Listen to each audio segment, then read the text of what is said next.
نبی کریم صلی اللہ علیہ وسلم نے فرمایا اعطوا اعینکم حظها من العبادہ، اے میرے غلاموں اپنی آنکھوں کو بھی عبادت کا حصہ دیا کرو۔ جس طرح تمہارے ہاتھ عبادت کرتے ہیں کہ کسی یتیم کے سر پہ ہاتھ پھیر دینا یہ ہاتھوں کی عبادت ہے، کسی کے کام کے اندر مدد کر دینا یہ ہاتھوں کی عبادت ہے۔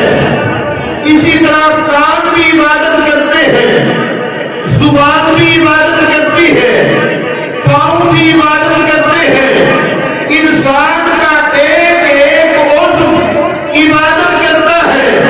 کملی والے محبوب نے فرمایا اے میرے غلاموں جیسے تمہارے باقی اعضاء عبادت کرتے ہیں اپنی آنکھوں کو بھی عبادت کا حصہ دیا کرو۔ قالوا ما حظها من العبادہ، صحابہ نے عرض کیا آقا آنکھوں کی عبادت کیا ہے؟ آنکھوں کی عبادت کیا ہے؟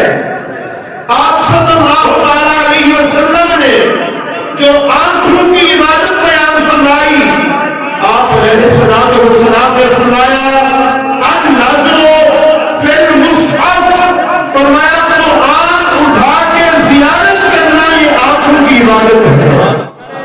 تکبیر، نعرہ رسالت، نعرہ تحقیق، نعرہ تحقیق، نعرہ تحقیق، نعرہ حیدری، نعرہ حیدری، علماء اہل سنت۔